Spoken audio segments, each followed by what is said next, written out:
Be Mine, Chapter 4. For the rest of the day, Andre was not able to concentrate, and most disturbingly, even during the church service, he was not able to focus on his prayers. Thoughts were galloping one after another through his mind. What if she had someone else in her life? What if her parents won't even listen to me? What if she does not want to leave her pleasant life here to join me in humble service to the church in a very remote land? The only life she has ever known is filled with opulent abundance. All types of charms and delights were enjoyed only by the highest bourgeois society. The hours flew by so rapidly that before he knew it was evening. And sometime in the day, Peter revealed himself as a true friend by discussing with his parents the full details of the love between his dearest friends, Andre and Kisineya. His parents were very familiar with Andre. They knew of him because over the past 7 years in the seminary, Peter had constantly shared about his enjoyable companion, Andre. When they finally met him in person, parents were extremely pleased to see that everything their son had told them was the absolute truth, and in fact, their opinion of Andre was lifted even higher. Therefore, they agreed to act as Andre's formal representative to ask Mr. Belozersky for Kisineya's hand. That evening, when the family entered the ballroom where the Belozerskis and their closest neighbors had gathered, everyone was pleasantly seated, listening to Kisineya gaily play the piano. Count Vorontsov went straight to Mr. Belozersky. Count Vorontsov had a commanding presence, not simply because of the nobility of his ancient family. He held a regal bearing. His slightly graying hair glistened, and he had an air of respectability. The people around him were brought to full attention as he made his way across the room. Many guests turned and bowed their heads before the Count, but he was concentrating on only one thing: to convince Mr. Belozersky that his wife to agree with his mission. No matter what the cost, his highest desire at the moment was to release Kisineya's hand from her parents. Literally marching, the Count came before Mr. and Mrs. Belozersky. Andre stood gazing on the face of his beloved. Her face was flaming, but her eyes were focused down upon the keys of the piano. It was clearly obvious to Andre that she sensed something spectacular was about to take place. Count Vorontsov came before the parents and slightly bowed his head. Then, with a majestic voice filled with determination, he announced, "Most noble Mr. and Mrs. Belozersky, I, Count Vorontsov, come this evening to ask the hand of your beloved daughter Kisineya for Andrei Viktorovich Broslavsky, our son Peter's closest friend." The ballroom was filled with deafening silence. The Count's words pounded in Andre's ears as he expectantly watched the faces of Mr. and Mrs. Belozersky, who appeared totally flabbergasted with their eyes and mouths wide open.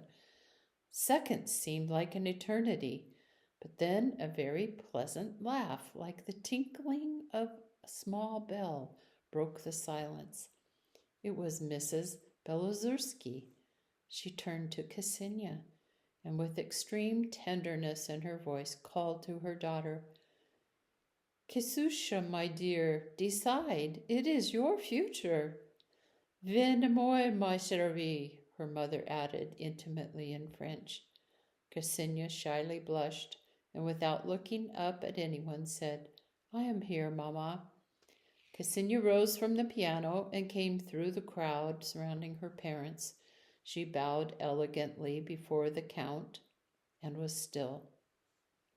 Mon amour, did you hear Count Vorontsov? We are waiting for your answer. This question will determine the direction of your life, so only you can answer it, said Mr. Belozersky.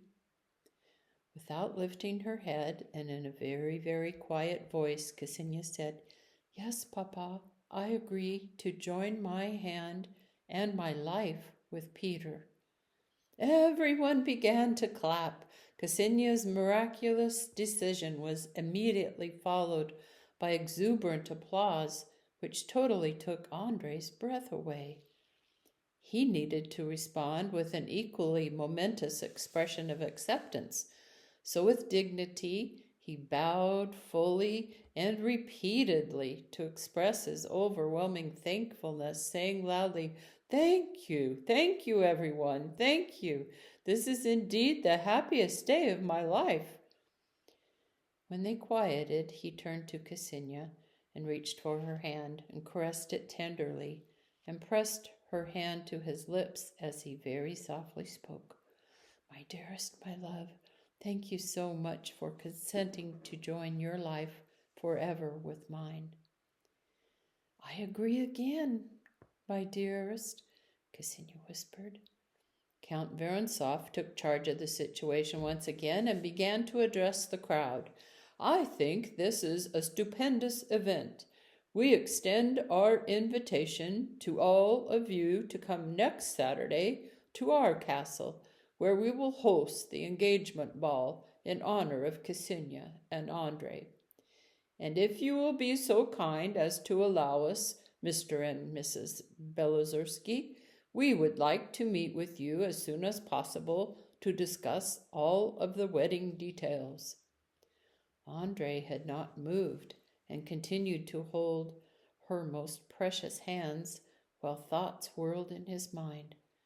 What will happen tomorrow when they find out my plans to leave for Russia? How will she be so young and raised in such luxury? How could she possibly face all the difficulties which we will meet ahead? And do I have any right before God to ask her to do such a thing? She is so beautiful, and many noblemen would be blessed to be chosen by her. They could provide nobility and wealth and honor. But what can I offer her? I am but a simple novice priest who is following the call of his soul. What if she begins to miss her family and the society life which she has known here? What if she chooses to leave me and takes with her my very heart? Andrei lifted his head and looked directly into her beautiful eyes. They were as blue as the sky and sparkling as a most beautiful lake. He found so much mercy and tenderness there that his heart began to race again, just as it had when he had seen her for the first time that night in the winter garden. Now that she had publicly declared her love to him, new and stronger feelings surged through him. She was responding to him in ways he could never have imagined in his wildest dreams. He wanted to twirl her by the waist, raising her up above him, spinning around faster and faster without even stopping to dance. And then he would pull her tightly ever so close to his chest, drawing their very life from one another, together embracing, rejoicing forever in rapture. Not so. Andrei continued just to stand motionless, not able to take his eyes off Kisineya, this heavenly being who was at this moment extending the depth of her heart before him. A voice like thunder shook him back to reality as Peter crossed the room to join them. So, my dear ones, you too have your whole lives in front of you. Please stop looking forlorn and solemn like you are saying goodbye forever, because in reality you are now coming together and soon will be joined in marriage. Andrei, please let go of dear Kisineya's hands, as they are probably numb from your strong grasp. Peter's voice was like a splash of cold water on Andre's face, bringing him back to his senses. "Forgive me, my dear Kisineya," whispered Andre, while freeing her hands. "It's time you rejoined the others to rejoice with your family and friends. I hope to see you tomorrow morning in the same place, at the same time, just at sunrise, when we can be alone with our love." And with abruptness, Andre left the room filled with strangers, not turning back for fear his rampaging emotions would cause him to forget himself completely, and he would run back to timelessly stare into her eyes and uncontrollably capture her in his arms. Andre did not notice that Peter was running after him, and Count and Countess were also following Peter, so all of them converged by the carriage to reassuringly enfold Andre in their arms and congratulate him. They all recognized how the sweeping events of the past few minutes had tremendously overwhelmed him. They ushered him into the carriage and, in a celebratory fashion, recounted the stupendous events all the way home.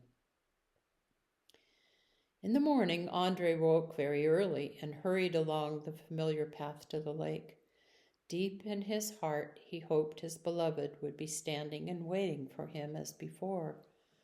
To his great sadness, he saw only cattails and reeds swaying gently as they hugged the edge of the water. He eagerly continued to watch for her, and the reeds appeared to be whispering, sending sensitive vibrations rippling softly upon the lake. He sat down on a knoll to absorb the delight of this glorious view, which was personally and elegantly sketched out before him by the unseen hand of God. The lake was a heavenly reflection of the sky and kissed by clouds. On the opposite side, he saw shimmering birch and fir trees sharing energy among themselves from the power of the wind, which rolled forward to the low whispering reeds. These boundless, beautiful sights of the early morning held Andre's gaze in fascination and lifted him upward as though in a funnel cloud, catching him up so completely that he did not notice someone approaching from behind until her hands tenderly covered his eyes. A penetrating, familiar scent encompassed him in a dizzy, and instantly he knew whose hands they were. He did not stand, but turned to her, his Kisineya, the most desirable and dearest person to him in the whole world. He opened his eyes and saw her, illuminated by the rising sun and covered in glimmering light. She was more beautiful than anything else in all creation, as picturesque as a goddess from Greek mythology. She was tall and slender as a palm, with ivory white skin, and her neck was graceful as a swan. Her turquoise eyes were wide. Her long black curly hair was coming down upon both shoulders to meet the desirable mounds of her tender maiden breasts. With startling speed, he jumped up and grabbed her in a strong embrace and started passionately kissing her.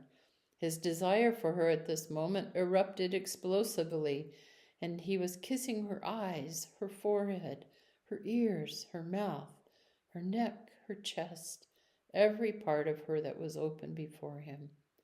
Andre was drunk with her aroma as he poured out his declarations of love. Suddenly her tender voice stopped him. "Andrushuka, my dear, not now, not here. My love, we have to have patience for just a very tiny bit more. In a couple of weeks we will be together. We will belong together forever, and it will be right before God and our conscience.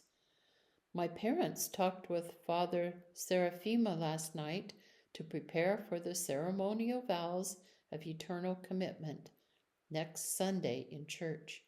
Can you wait? Are you in agreement, Andre, my love?" she wondered.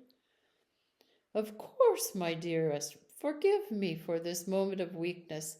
My restraint totally vanished as I absolutely lost my head, forgetting about everything else in the world. I want only one thing, Kashuka, to breathe the air surrounding you, to be filled with you, touched by you, and to be assured beyond all doubts that you will not disappear like a dream in the mist, answered Andre.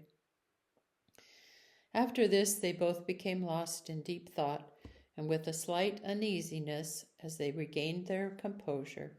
Andre was very ashamed he had so unwillingly resorted to primal instincts like a wild boy in the forest, not a godly man who had for years consecrated himself to prayer and self-restraint. How can all these changes be happening so rapidly within me, without my consent or contemplation, he thought. And again, her gentle voice brought him back to reality. Even though she was so young, her nature was wise, gentle, and meek. She drew his mind close to hers with these words. Andre, I don't know anything about your family. Please tell me everything about you from the day you were born until the day we met. I'm not asking this out of empty curiosity, but I truly want to love every part of you, who you are. I want to know about your whole lifetime, about everyone who has been connected with you, my love. Where did you grow up? Who was your family? I know that this is the time, before making our vows to God, that we must open our hearts to each other and speak of any hidden things, so that nothing and no one from our past will be unknown. In that way, I desire to fully accept you into my heart, all that you are, all that you have been, and all that you will be. As you wish, my Kashunka, let me tell you this name whenever we are alone, my intimate love. My story will be very long and not easy for both of us to experience. Is it your preference to spend all day by the lake, or do you suggest another place for us to be alone? Asked Andre.